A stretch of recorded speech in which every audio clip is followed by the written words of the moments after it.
নমস্কাৰ, কেইটামান গুৰুত্বপূৰ্ণ খবৰ লৈ আহিছোঁ। চেনেলটো ছাবস্ক্ৰাইব কৰি দিব আৰু ভিডিঅ'টো লাইক কৰি দিব। আজিৰ প্ৰথমটো খবৰ হৈছে গুৱাহাটীৰ মাজমজিয়াত পুনৰ চাঞ্চল্যকৰ ঘটনা। মহানগৰীৰ ভাড়াঘৰত উদ্ধাৰ পুনৰ যুৱতীৰ মৃতদেহ উদ্ধাৰ। শিলপুখুৰীৰ কালী মন্দিৰৰ সমীপত উদ্ধাৰ এগৰাকী যুৱতীৰ মৃতদেহ। মৃতদেহগৰাকী ওৰাঙৰ নেহা শইকীয়া বুলি জানিব পৰা গৈছে।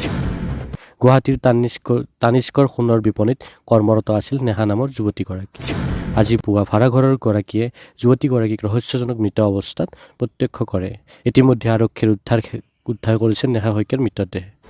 কিয় যুৱতীগৰাকী নিজৰ জীৱন শেষ কৰিলে সেয়া এতিয়াও জানিব পৰা হোৱা নাই। চানমাৰী আৰক্ষীৰ তদন্তহে পোহৰলৈ আহিব যুৱতীগৰাকীৰ মৃত্যুৰ প্ৰকৃত কাৰণ। 2005 আগত নিযুক্তি পোৱা সকলে লাভ কৰিব OPS।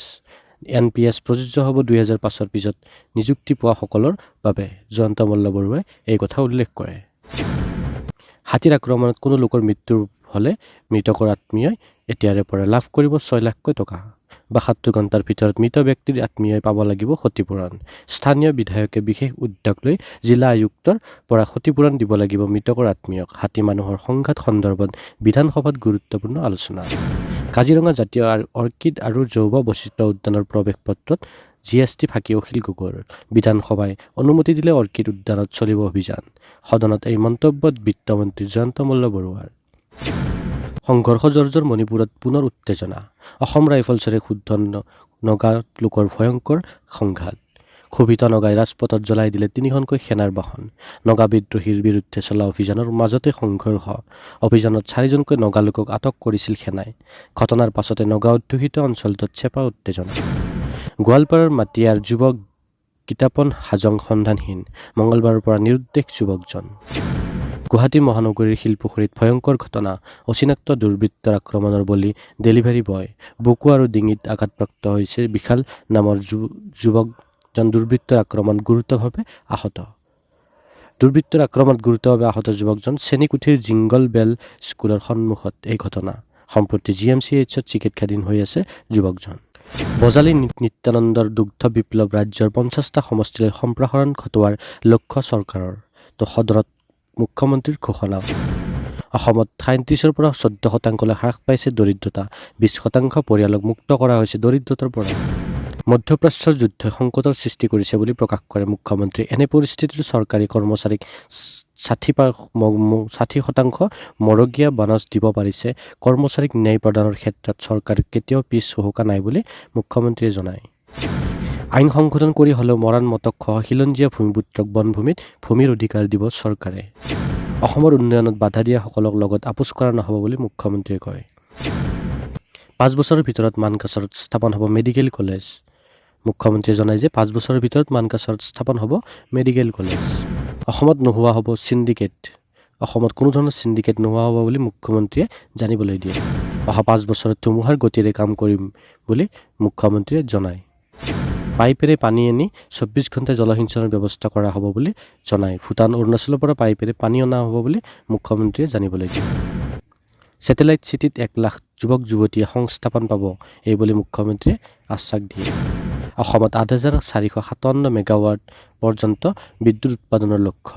পূৰ্বে অসমত উৎপাদন হৈছিল মাত্ৰ 450 মেগাৱাট বিদ্যুৎ। মুখ্যমন্ত্ৰীয়ে এই কথা জনায়। অহা 5 বছৰত প্ৰায় 2 লাখ কোটি টকা খৰচ হ'ব। ৰেলপথ বিমান সেৱা এই পুঁজি খৰচ হ'ব মুখ্যমন্ত্ৰীয়ে কয়। দৰিদ্ৰতা দূৰীকৰণত মূল ভূমিকা লৈছে অৰুণোদয় আঁচনিয়ে। দৰিদ্ৰতা আঁতৰাবলৈ হ'লে DBTৰ আশ্ৰয় ল'ব লাগিব। অসমত 37ৰ পৰা 14% হ্ৰাস পাইছে দৰিদ্ৰতা। অৰুণোদয় 40 লাখ লোকে পায়, কিন্তু PM কিষাণ মাত্ৰ 18 লাখ লোকেহে পায় বুলি মন্তব্য কৰে। কিয় এই ভাৰসাম্যহীনতা? বিধানসভাত বিধায়ক চক্ৰধৰ গগৈৰ প্ৰশ্ন। কৃষকৰ ID ক্ৰিয়েশ্যন বাধ্যতামূলক বুলি জানিবলৈ দিয়ে। ID ক্ৰিয়েশ্যন নহ'লে ভৱিষ্যতৰ কৃষকৰ চৰকাৰী সুবিধা লাভ কৰাত অসুবিধা হ'ব বুলি পীয়ুষ হাজৰিকাই জনায়। এতিয়াৰে পৰা ক্ষুদ্ৰ চাহ খেতিয়কে লাভ কৰিব PM কিষাণ ঋণ। পীয়ুষ হাজৰিকাই জানিব দিয়ে যে কৃষিমন্ত্ৰীয়ে এতিয়াৰে পৰা ক্ষুদ্ৰ চাহ খেতিয়কে লাভ কৰিব PM কিষাণ। হৰমুজত আমেৰিকাৰ নৌসেনাক প্ৰত্যাহ্বান জনাবলৈ সাজু ইৰাণ। আমেৰিকাই অৱৰোধ কৰা হৰমুজেৰে ইৰাণৰ জাহাজ পাৰ কৰাৰ পৰিকল্পনা। আন দেশৰ পতাকা আঁৰি তেল পৰিবাহী জাহাজ পাৰাপাৰ কৰিব ইৰাণে। ইয়াৰ বাবে ট্ৰেকিং ছিষ্টেম বন্ধ কৰি লুকুৱাই ৰখা হৈছে 23খনকৈ জাহাজ। বিশিষ্ট অভিনেত্ৰী চেতনা দাসলৈ বাণ থিয়েটাৰ বঁটা তেজপুৰৰ ঐতিহ্যমণ্ডিত বান থিয়েটাৰে আগবঢ়াইছে এই বঁটা। ছাত্ৰী নিৰ্যাতনক লৈ যোগীঘোপাৰ মাদ্ৰাছাত নিশা উত্তেজনা। উত্তপ্ত ইছাআতুল উলুম মাদ্ৰাছাতুল বানাত ছোৱালী মাদ্ৰাছা মৌলভী আমিনুল ইছলামৰ বিৰুদ্ধে ছাত্ৰীক নিৰ্যাতনৰ অভিযোগ। নিশা মাদ্ৰাছা ঘেৰাও কৰি প্ৰতিবাদ সাব্যস্ত উত্তেজিত ৰাইজৰ। ঘটনা সন্দৰ্ভত শিশু সুৰক্ষা বিষয়াৰ পঞ্জীয়ন গোচৰ। পত্নীহাৰা হ'ল অভিনেতা তপন দাস। অসমীয়া ছবি জগতৰ উকা কৰি গলগৈ অভিনেত্ৰী পূৰবী শৰ্মা। আহমেদাবাদৰ সবৰমতী কালিমগাম ৰেলৱে য়াৰ্ডত যাত্ৰীবাহী ৰেলৱেৰ ডবাত বিধ্বংসী অগ্নিকাণ্ড। ৰেলখন শান্তিঙৰ সময়ত খালী হৈ থকা এচি ডবাত লাগিল জুই। আজি নিশা হ'ব ভয়ংকৰ আক্ৰমণ, দখল কৰা হ'ব ইৰাণ বুলি পুনৰ ভাবুকি মাৰ্কিন ৰাষ্ট্ৰপতি ডনাল্ড ট্ৰাম্পৰ। বঙাইগাঁৱত শোকাবহ ঘটনাত বিদ্যুৎস্পৃষ্ট হৈ এজন লোকৰ মৃত্যু। শ্বাহজাহান আখন্দ নামৰ লোকজনৰ মৃত্যু।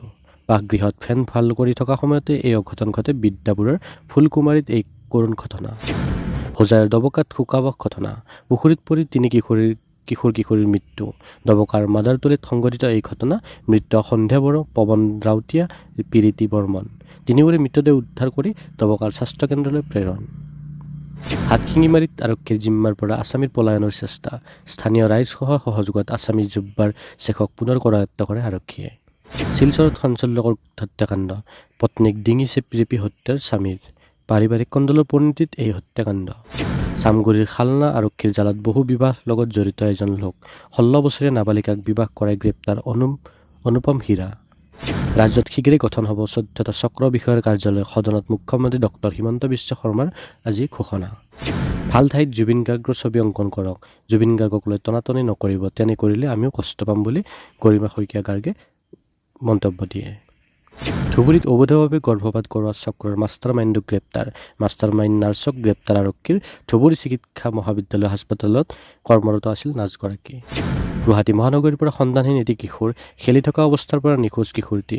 সন্ধানহীন 4ৰ্থ শ্ৰেণীৰ ছাত্ৰ ৰাছিদুল ইছলাম। 3,50,000 চাহৰ শ্ৰমিকক ভূমিপট্টা দিয়াৰ সিদ্ধান্ত চৰকাৰৰ। চাহ বাগিচাবাসীৰ বাবেও নিৰ্মাণ কৰা হ'ব চৰকাৰী গৃহ, অতুল বৰা জনায়। অসমত 100 দিনৰ PMAYGৰ অধীনত নতুনকৈ নিৰ্মাণ কৰা হ'ব 2 লাখ ঘৰ। বিলাসীপাৰাৰ হাজাৰীপাৰত চাঞ্চল্যকৰ হত্যাকাণ্ড। গৰ্ভৱতী পত্নীক হত্যা কৰি পুতিলে গাঁতত। আৰক্ষীৰ দণ্ডাধীশৰ উপস্থিতিত উদ্ধাৰ পুতি থোৱা মৃতদেহ। ৰাজ্যত 2 লাখ কোটি টকা বিনিয়োগৰ লক্ষ্য চৰকাৰৰ। ধন্যবাদ। চেনেলটো ছাবস্ক্ৰাইব কৰি দিব আগলৈ ভিডিঅ'সমূহ পাই থাকিবলৈ।